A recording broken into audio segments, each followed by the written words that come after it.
je me trouve à Lagny, à la salle du Totem, où a lieu une exposition philatélique dans le cadre de la journée nationale de la fête du timbre, qui est même d'ailleurs presque une manifestation internationale, puisqu'il y a un jury qui passe, qui peut faire monter nos philatélistes de Lagny au niveau départemental, régional, national, puis international. Et donc je vous propose d'aller maintenant regarder les panneaux qui sont exposés dans la salle du Totem.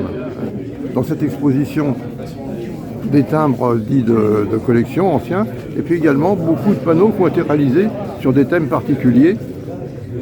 Là, nous avons des enveloppes particulières qui datent du temps de l'occupation, des enveloppes qui datent assez rares, qui datent de l'occupation des pays d'Europe centrale par l'Allemagne nazie. On voit même des usages frauduleux. Et là, nous nous trouvons en face de panneaux réalisés par des jeunes de la section. Et ce panneau a pour thème les contes. Donc c'est ce qu'on appelle des cartes d'exposition. Donc sur chaque carte, on trouve une photo et un timbre qui a un rapport avec le thème de la carte postale. Et l'Amicale philatélique de Lagny a travaillé avec les écoles qui ont fait des dessins en rapport avec les timbres. L'Amicale philatélique de Lagny-sur-Marne donc existe depuis 60 ans, créée en 1964.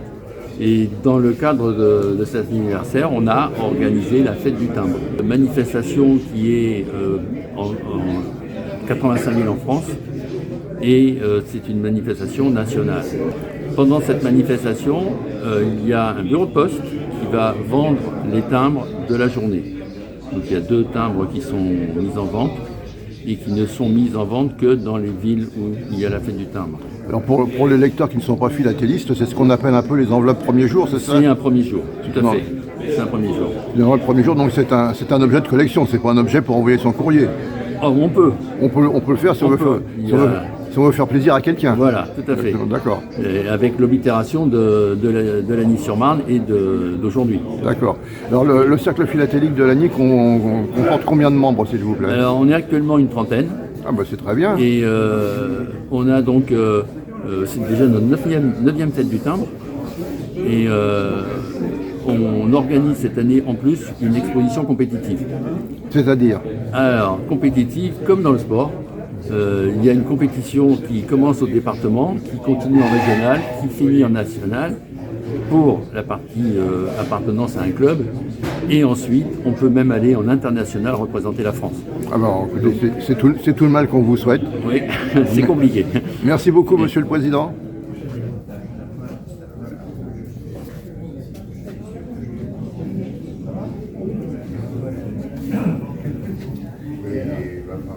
Donc ici, un panneau carte maximum dans le thème et les comptes. Voilà.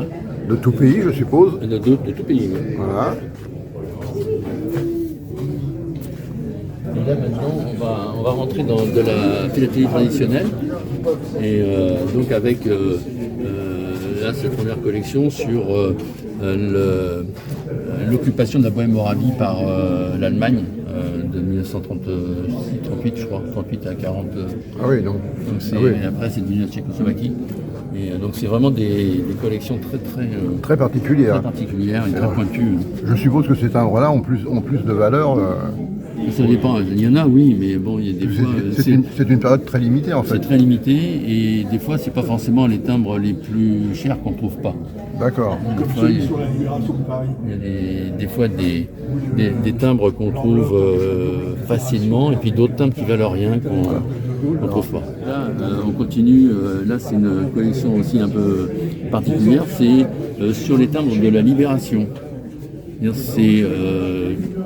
C'est une association qui disons, compte des collectionneurs uniquement des timbres de la Libération, des timbres surchargés après donc la Libération de 1944.